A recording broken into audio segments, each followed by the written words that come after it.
Hello, it's Jennifer. Thanks for stopping by. Today I have something a little bit different. I have teamed up once again with Melanie Bauer of Melanie Makes. She came up with a fun recipe for an apple cinnamon oatmeal muffin, and I've created a fun packaging for it. So this is a muffin or cupcake holder along with some fun stamped tags. I actually created 3 of these, and I'm using these for my son's teachers. And so this is the first one where I used a My Favorite Things image and did some die cutting. The second one has some books with some gold coloring, and the third one is very simple and quick.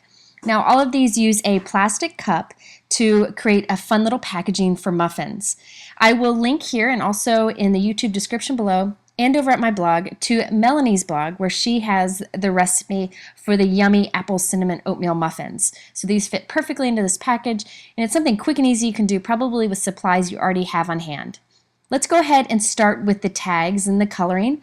These little tags I cut from a My Favorite Things die set. You can see they've got rounded corners and tiny little dots kind of perforated around the edge for a nice finishing touch. This die is in this My Favorite Things lunchbox die set. This has got a lot of different shapes in it. I just used that rounded rectangle to make all these tags, and I think it's just a perfect size. I'll be using these for my holiday tags too. I have this stamp set called Class Act from My Favorite Things. It's fantastic for school cards and for cards for your kids. I have the book image, and I have a stamp sentiment that says you're a class act. I cut it down the center so that I could use it in 2 lines here on my card. I can always mount that image how it was originally intended if I want to. I'm going to stamp this with My Favorite Things black hybrid ink. The reason I'm using this ink is I plan to use Copic markers, and this is a very good black for Copic markers. It's very Copic friendly. So I'm going to stamp this image. I just absolutely love this pile of books here, and I'm going to do some quick coloring. Now I'm going to do a few different ways of doing 2 color blending with Copic markers. On this one, I'm just going to saturate the paper really well with a light color. And then I'm just going to come in with the second color that's just a little bit darker and add it to the edges. I don't really have to blend much because these aren't too far apart. They're not, like it's kind of like a medium shade and a dark shade, so I don't have to really do much blending. Now for the next book, I'm going to do something a little bit different. Again, I'm using 2 colors, but they're a little bit farther apart. This one's a lot lighter than the other. So I'm putting the light one down first in the areas where I plan to put the dark. Now I'm coming in with the dark and kind of going over that area. Don't cover it completely, but I'm just putting the dark around the edges here. And then I'm going to come back with the light and color over the whole thing. So by leaving that little bit of white in the center, it kind of helps with the blending. It's just one of the many ways you can blend 2 colors, and you kind of got to play around with which method is better for you, whether you saturate the paper or leave an area a little bit white so that you can kind of pull the colors in. I highly recommend you check out the Copic markers for card makers class that we're doing over on online card classes because we show in detail all of these different techniques. But I do want to say that you really don't need a ton of colors to make Copic markers work for you. I'm just using 2 colors here. A lot of people like to use 3, but you can get great blending with 2 colors. Here's another example of saturating the paper with a lighter color and coming in with a color that's just a little bit darker, and you're good to go. Now here I use 1 marker. I wanted to make these pages just a light tan, so I just put it on very light, but then put the color heavier in the areas where I want it to be a little bit darker. But the whole point is you don't need a ton of markers, and I'll be sharing some of these techniques in the future, or you can check out the class. You could also just use colored pencils for this if you'd like to. Okay, so now I wanted to add a fun little heart die cut window in the center of this tag, and then have a colorful tag behind it to peek through. This heart is from one of the My Favorite Things new die sets, and I'm going to use my Big Shot, and I have the magnetic platform here. This will hold this die in place, and it won't shift as I run it through my die cut machine.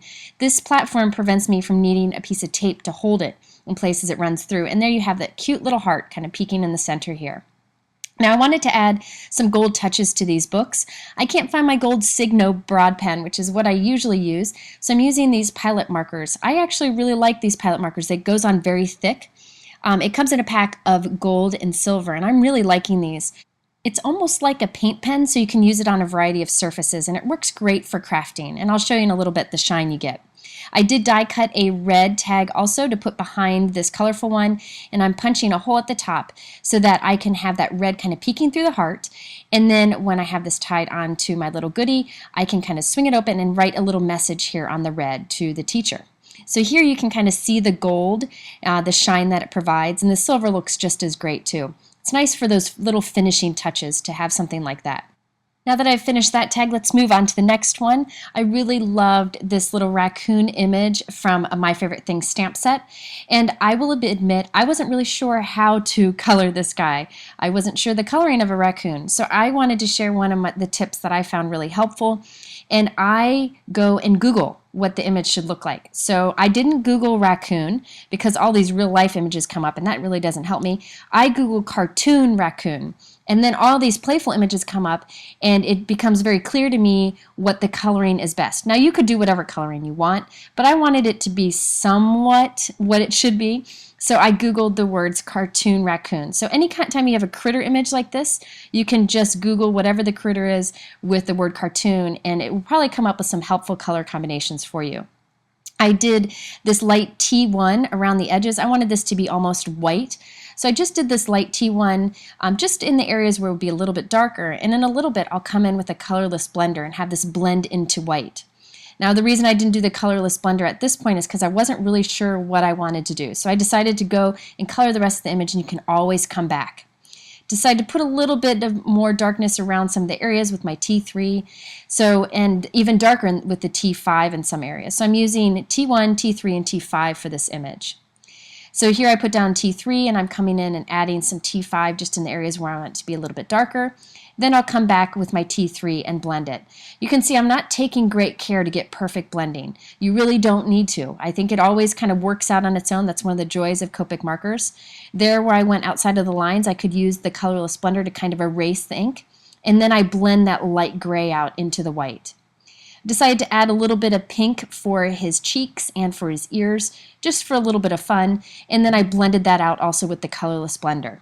I decided I wanted to give him a little happy face, so I used a pencil to kind of decide where I wanted to put the happy face before I did it with a black marker because I am notorious for messing it up and not getting it right. So I did it with a pencil and then I went over it with a black multi-liner because that's a great Copic friendly ink. I again die cut a red tag to put right behind it. I love that little bit of red peeking through that heart. Use my Crocodile to punch a hole at the top. And then I wanted to make his eyes darker, so I just went over them with the black pen just to make them pop a little bit. You could even use black enamel accents there or some glossy accents to make them stand out, or even Google eyes. Now here's another one that I made, very simple. I used that same stamp set. Wanted to show you that you could do a really quick option too, and I also did the heart die cut window. Okay, so now that I've showed you the tags, let's show you how to create this fun muffin or cupcake packaging. This is so easy to do. Many people have plastic cups or paper cups on hand, and you can use anything for this. I think paper cups would probably work better, but all I had were white cups, and my Kroger was out of everything else. So we're going to use plastic cups and show you that that works too. I'm putting cuts pretty much evenly spaced out around the edge of my cup, and I'm cutting about halfway down.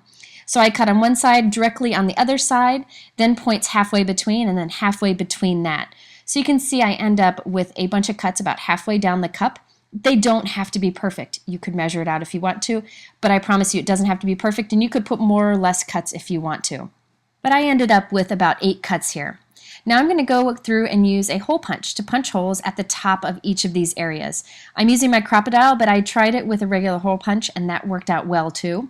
And this is just a quick and easy way to make a fun little package for a muffin or a cupcake. And I think this is perfect for teacher gifts, or you can do this as a gift for just about anybody. Now that I have a hole punched on the top of each of those, I'm going to put some ribbon through this. You could use string or ribbon. And what I do is I go through the back of the hole and then out through the front, then through the back of the next hole and out through the front. So I'm weaving this in and out.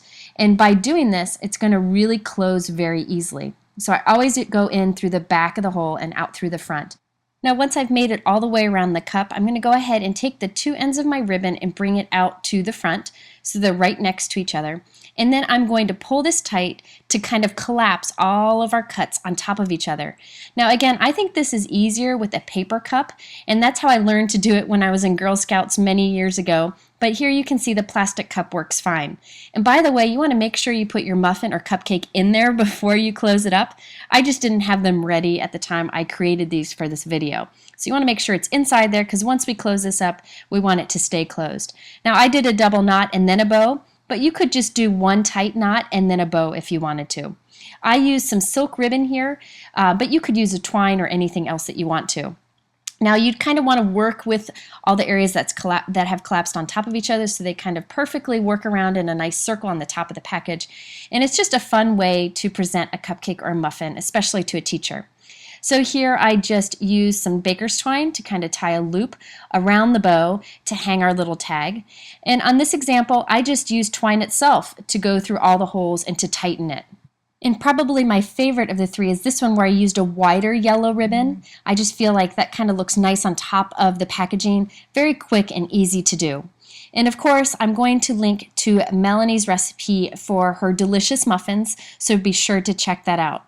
Now, all the products I used here are linked below in my YouTube description to multiple sources, so you'll be sure to find what you need.